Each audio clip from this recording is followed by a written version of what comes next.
Hello दोस्तों, नमस्कार। कैसे हैं आप सब लोग? आशा करते हैं बहुत ही अच्छे होंगे। एक बार फिर से स्वागत है आपका हमारे चैनल इंडियन क्लासेस में। दोस्तों, आज हम बात करेंगे पर्यावरण के 30 महत्वपूर्ण क्वेश्चनों की, जो आपकी सीटेट, टेट व शिक्षक भर्ती तीनों परीक्षाओं के लिए बहुत ही महत्वपूर्ण होने वाले हैं।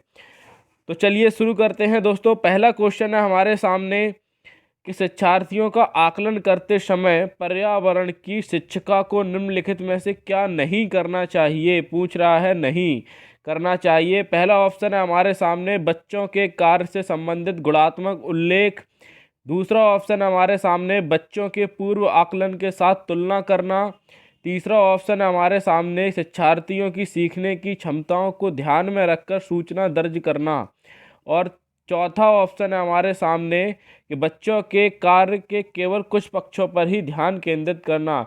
ऑप्शन में हमसे पूछ रहा है क्या नहीं करना चाहिए, तो यह तीनों काम करने चाहिए, लेकिन बच्चों के केवल कुछ पक्षों पर ध्यान नहीं बल्कि सही पक्षों पर ध्यान देना चाहिए था। इसमें लिखा है केवल कुछ पक्षों पर, तो यह ऑप्शन हमारा गलत होगा। यह नहीं करना चाहिए और पूछा है नहीं, तो यही सही हो जाएगा। ठीक है ना। दूसरे प्रश्न की हम बात करते हैं। दोस्तों, अगर आप हमारे चैनल पर नए आए हैं तो चैनल को सब्सक्राइब कर देना, ताकि परीक्षा से जुड़ी हर अपडेट आपको मिलती रहे।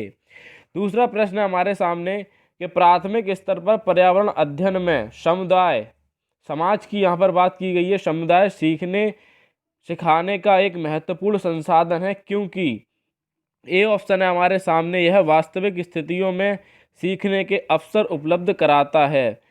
बी ऑप्शन है यह एक बहुत सस्ता संसाधन है।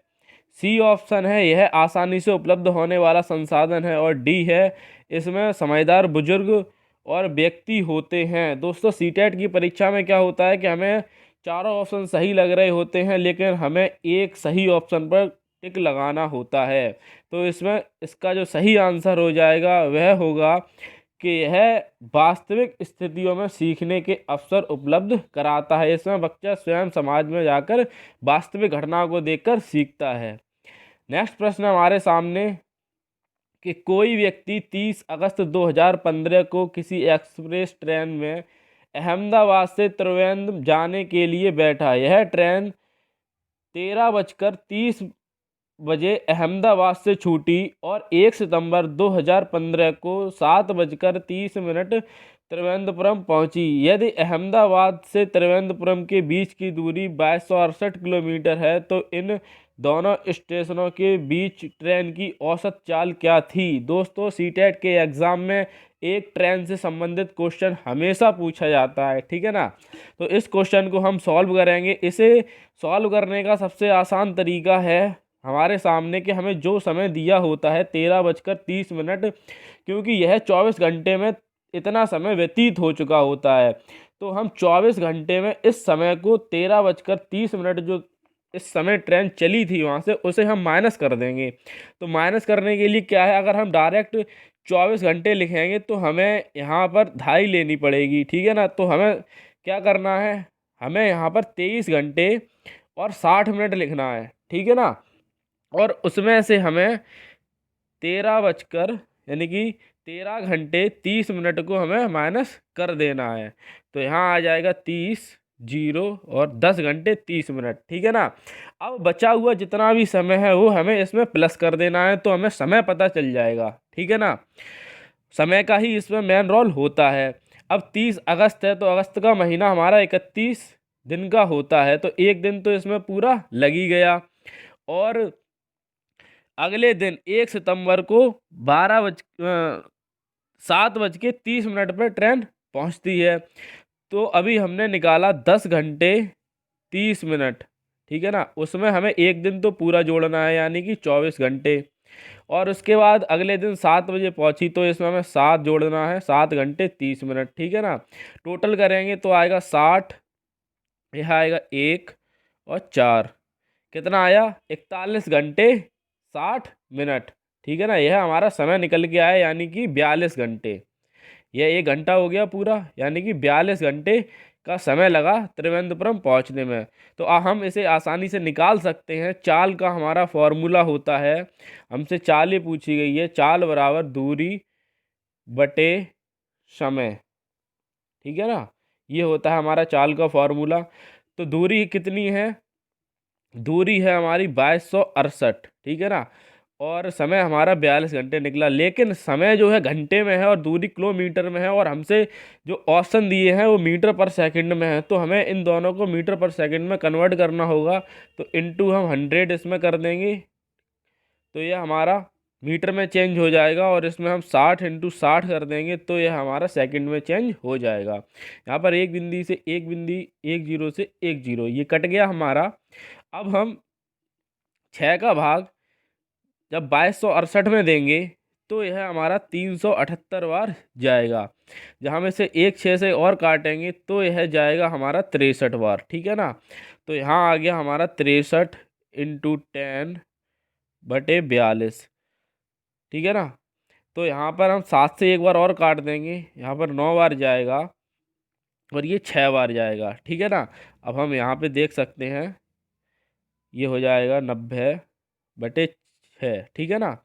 तो 6 का भाग जब हम 90 में देंगे तो यह जाएगा हमारा 15 बार, ठीक है ना, 15 मीटर पर सेकंड। तो हमारे ऑप्शन में सी, इसका सी ऑप्शन ठीक हो जाएगा।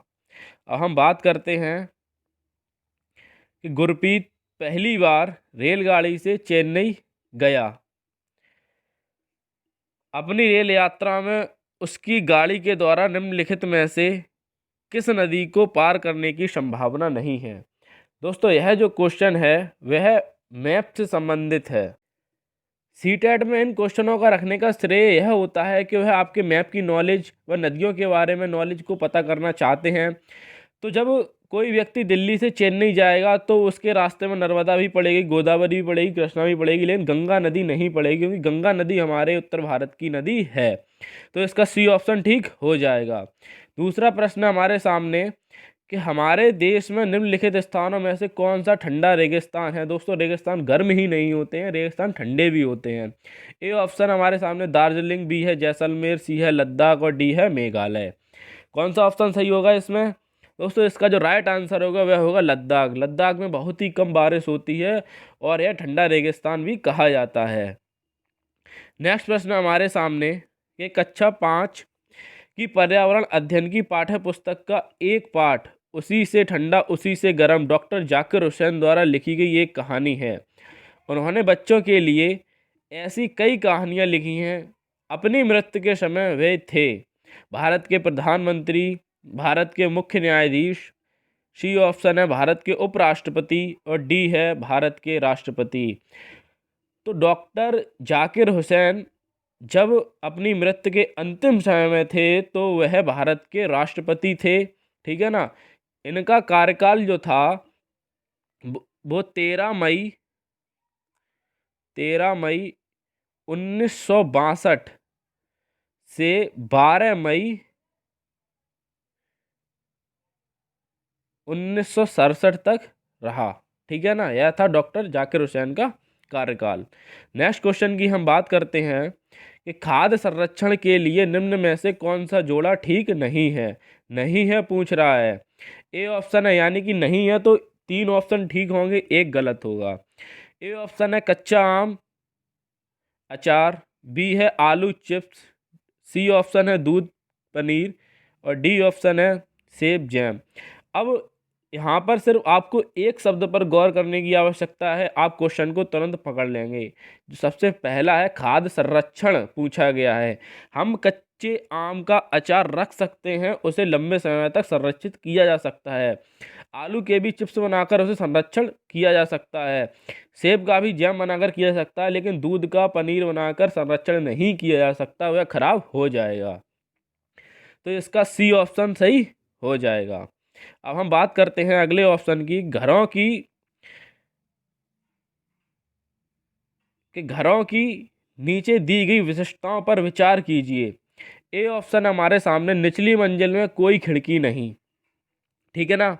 आपको इसमें यह पता लगाना है कि इस प्रकार के घर कहाँ पाए जाते हैं, ठीक है ना। बी ऑप्शन है पेड़ के तनों की लकड़ी से बनी ढालू छतें। सी ऑप्शन है हमारे सामने कि पत्थर के खम्भों पर जमीन से लगभग 10 से 12 फुट की ऊंचाई पर बने घर। डी ऑप्शन है हमारे सामने कि पत्थर, गारा और चूने से बनी मोटी दीवारें, और ई ऑप्शन है लकड़ी के फर्श। हमसे पूछ रहा है कि लेह और लद्दाख के घरों में ऊपर दी गई कौन कौन सी विशेषताएं पाई जाती हैं। तो ऊपर क्या क्या दिया गया है, निचली मंजिल में खिड़की नहीं होती है, यह बात बिल्कुल ठीक है।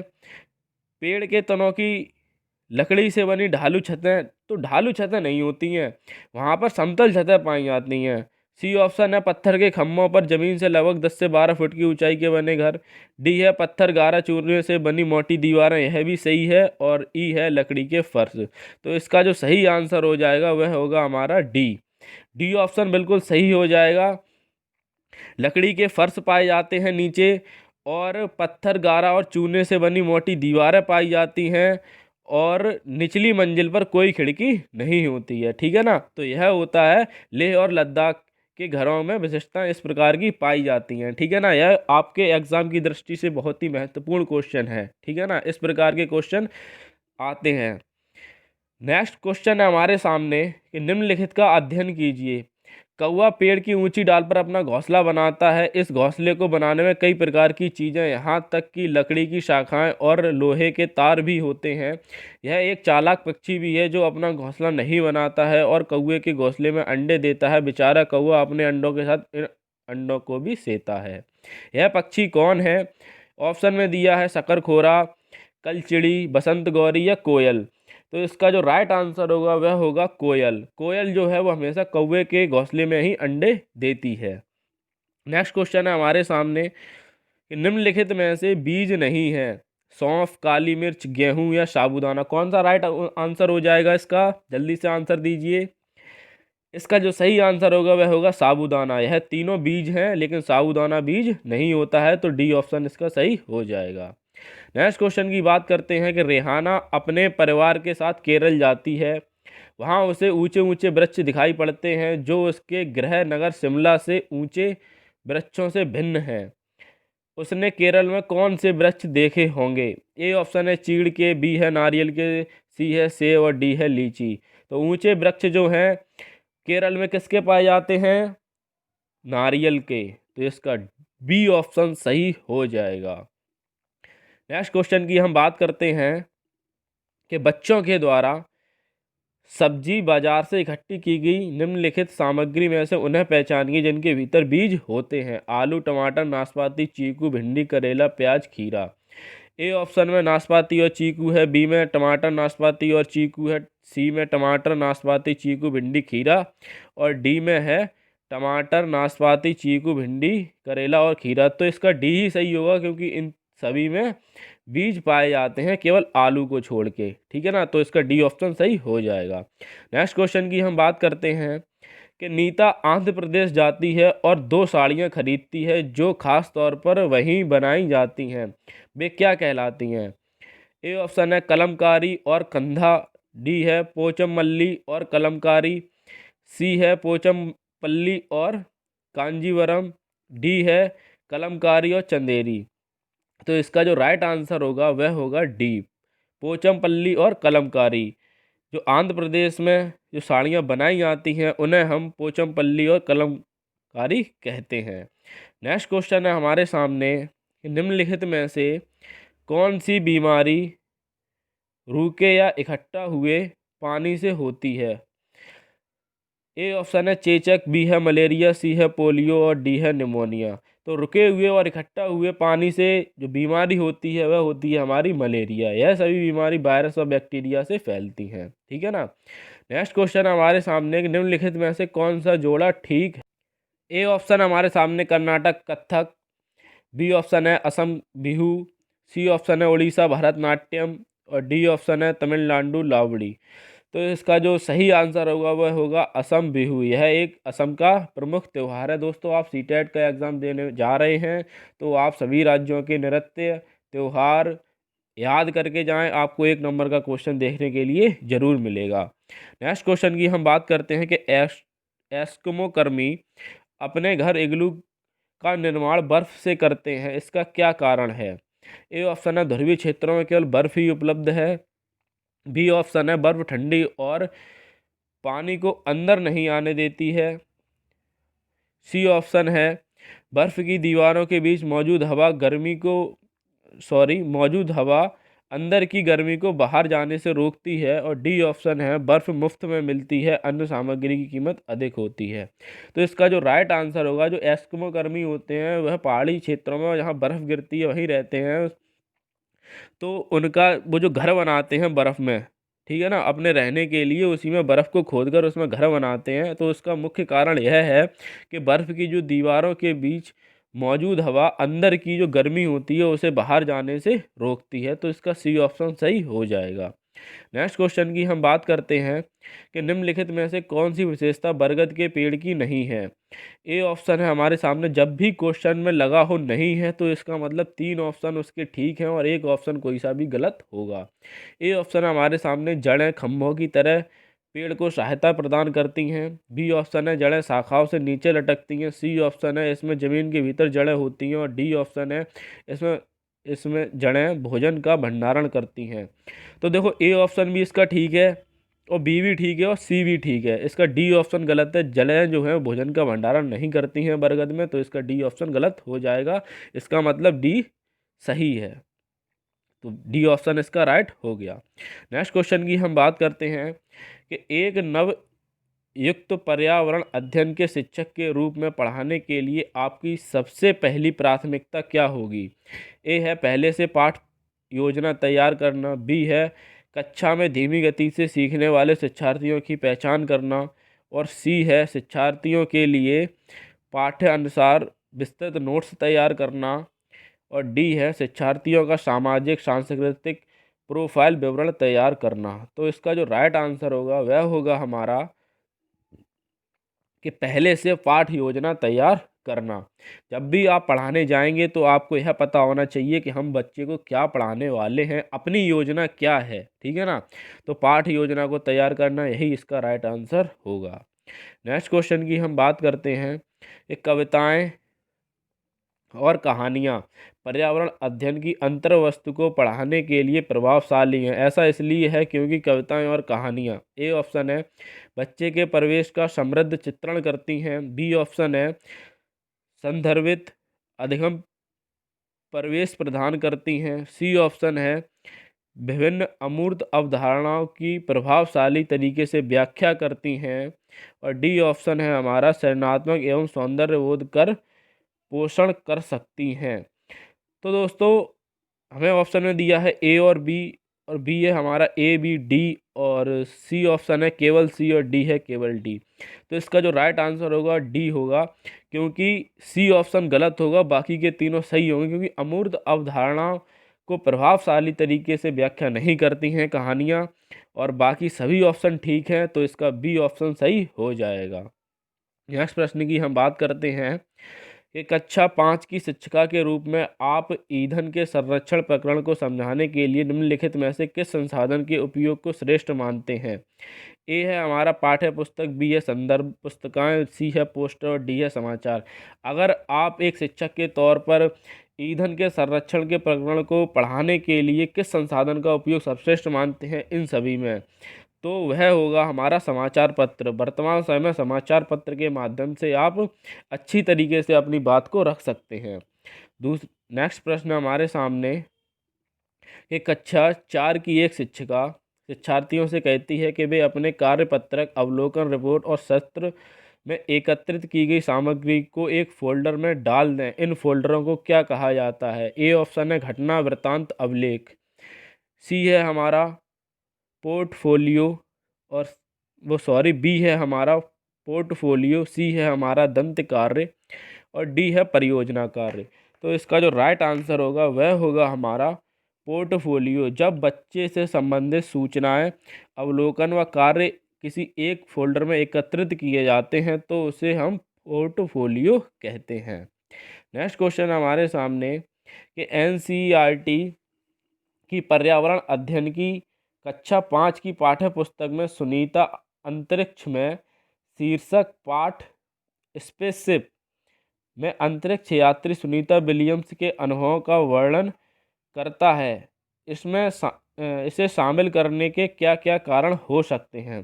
दोस्तों क्वेश्चन को एक बार फिर से देखेंगे हम कि एनसीईआरटी की पर्यावरण अध्ययन की कक्षा 5 की पाठ्य पुस्तक में, जिसका शीर्षक है सुनीता अंतरिक्ष में, ठीक है ना, पाठ स्पेसशिप में अंतरिक्ष यात्री सुनीता विलियम्स के अनुभवों का वर्णन करता है। इसे शामिल करने के क्या क्या कारण हो सकते हैं। तो देखते हैं कि हम इसे शामिल करने के क्या क्या कारण हो सकते हैं। ए ऑप्शन है, यह घटना अंतरिक्ष यात्रियों की जिंदगी में झांकने का अवसर प्रदान करती है। बिल्कुल सही बात है ये। बी ऑप्शन है, यह घटना स्पेसशिप में भौतिक स्थितियों का वर्णन करती है। और सी है, यह भी बात इसकी ठीक है, भौतिक स्थितियां हमें पता चलती हैं। सी ऑप्शन है कि यह घटना स्त्री पुरुष लिंग जेंडर रूढ़िवादिता को चुनौती देती है। और यह भी बात इसकी ठीक है, क्योंकि सुनीता एक महिला थी और उन्होंने इतना अच्छा कार्य किया था जो शायद हर किसी के बस की बात नहीं होती है। और डी ऑप्शन है हमारे सामने कि यह घटना गुरुत्वाकर्षण की अवधारणा को समझने में मदद करती है। तो यही इसका गलत होगा। अब हमें ऑप्शन में दिया है केवल ए, बी दिया है केवल डी, और सी दिया है ए बी सी, और डी ऑप्शन है ए बी सी डी। तो इसका जो राइट आंसर होगा वह होगा सी, क्योंकि केवल डी गलत है इसका, तो ए बी और सी सही हो जाएगा। नेक्स्ट प्रश्न की हम बात करते हैं कि पर्यावरण अध्ययन की एक शिक्षिका निम्नलिखित कारणों में अपनी कक्षा का प्रारंभ कुछ मुख्य प्रश्न पूछते हुए करती है। सबसे कम प्राथमिकता वाला कारण कौन सा है, उस कारण को चुनिए। ठीक है ना, हमें एक कारण को चुनना है जो कम प्राथमिकता वाला हो। ठीक है ना। ये ऑप्शन हमारे सामने कि शिक्षार्थियों का चिंतन सीमित किया जा सकता है। बी है, शिक्षार्थियों का चिंतन उद्दीप्त किया जा सकता है। सी है, प्रश्न शिक्षार्थियों में उत्सुकता जगाते हैं। और डी है, प्रश्न प्रकरण को संदर्भपरक बनाने में मदद करते हैं। तो उस शिक्षिका का जो प्रश्न पूछने का जो कारण है, उसमें जो पूछा है कि कम प्राथमिकता वाला कारण कौन सा है, तो वह होगा हमारा ए, शिक्षार्थियों का चिंतन सीमित किया जा सकता है। यानी प्रश्न पूछने से शिक्षार्थियों का चिंतन सीमित नहीं होता है, तो यही इसका राइट आंसर हो जाएगा। नेक्स्ट प्रश्न की हम बात करते हैं कि किसी क्रियाकलाप के लिए समूह बनाते हुए सामाजिक अध्ययन के शिक्षक को चाहिए कि वह ए ऑप्शन है, सभी प्रतिभागियों की सहभागिता और सहयोग निश्चित करे। बी, यह सुनिश्चित करे कि लड़के लड़कियों के समूह अलग अलग होंगे। और सी ऑप्शन है कि उनके अंकों के अनुसार समूह बनाए, यह भी गलत बात है। डी है, केवल 2 समूह बनाए और प्रत्येक में बहुत से विद्यार्थी हों, यह भी गलत है। और लड़के लड़कियों की भेदभाव वाली, ये तो पक्षपात वाली बात हो जाएगी, यह भी गलत हो जाएगा। तो सही आंसर इसका क्या होगा कि सभी प्रतिभागियों की सहभागिता और सहयोग सुनिश्चित करे। तो ए ऑप्शन इसका ठीक हो जाएगा। ठीक है ना। नेक्स्ट क्वेश्चन की हम बात करते हैं कि प्राथमिक स्तर पर पर्यावरण अध्ययन की पाठ्य पुस्तक में निम्नलिखित में से कौन सी विशेषता नहीं होती है। पूछ रहा है कौन सी विशेषता नहीं होती है। ए ऑप्शन है, यह प्राकृतिक और सामाजिक सांस्कृतिक परिवेश में एकीकृत तरीके से प्रस्तुत करती है। बी ऑप्शन है हमारे सामने कि यह शिक्षार्थियों को वैविध्यपूर्ण पृष्ठभूमि की ज़रूरतों को पूरा करती है। सी ऑप्शन है, यह वास्तविक कहानियों और घटनाओं को शामिल करते हैं। और डी ऑप्शन है हमारे सामने, यह परिभाषाओं और अमूर्त अवधारणाओं की व्याख्या करने पर ध्यान केंद्रित करते हैं। तो इसका जो राइट आंसर होगा, पूछ रहा है हमसे नहीं है। ठीक है ना, नहीं पूछा गया है। एक बार क्वेश्चन को आप फिर से पढ़ सकते हैं अगर आपकी समझ में ना आया हो कि प्राथमिक स्तर पर पर्यावरण अध्ययन की पाठ्य पुस्तक में निम्नलिखित में से कौन सी विशेषता नहीं है। तो यह आपकी तीनों विशेषताएं होंगी, केवल यह विशेषता नहीं होगी कि यह परिभाषाओं और अमूर्त अवधारणाओं की व्याख्या करने पर ध्यान केंद्रित करता है। नेक्स्ट क्वेश्चन है हमारे सामने के पर्यावरण अध्ययन शिक्षण के संदर्भ में राष्ट्रीय पाठ चर्चा की रूपरेखा एनसीएफ 2005 निम्नलिखित में से किसे प्रस्तावित नहीं करती है। ए ऑप्शन है, विषय अनुसार उपागम। बी है, बच्चों के अनुभव और संदर्भों को जोड़ना। सी है, हस्तपरक क्रियाकलाप। और डी है, तकनीकी शब्दावली से परिचय कराना। तो एनसीएफ 2015 2005 जो है वो इन तीनों का उपागमों को हमारे जोड़ती है। विषय अनुसार उपागम और बच्चों के अनुभव और संदर्भों को जोड़ना और हस्तपरक क्रियाकलाप यह सभी हैं, लेकिन तकनीकी शब्दावली से परिचित कराना यह नहीं है। तो इसका डी ऑप्शन जो है वो सही हो जाएगा। नेक्स्ट प्रश्न की हम बात करते हैं कि प्राथमिक स्तर के शिक्षार्थियों में मानचित्र बनाने और समझने के लिए निम्नलिखित में से किन कौशलों के विकास की आवश्यकता नहीं है। ए ऑप्शन है स्थानों की सापेक्ष स्थिति की समझ, बी ऑप्शन है स्थानों की सापेक्ष दूरी और दिशाओं की समझ, सी है प्रतीकों और स्केल पैमाने की समझ, और डी ऑप्शन है हमारा स्केल पैमाने के अनुसार स्पष्ट ड्राइंग बनाना। ऑप्शन में हमें दिया है ए और बी, और दूसरा ऑप्शन है केवल सी, तीसरा है ए बी सी, और डी है हमारा केवल डी।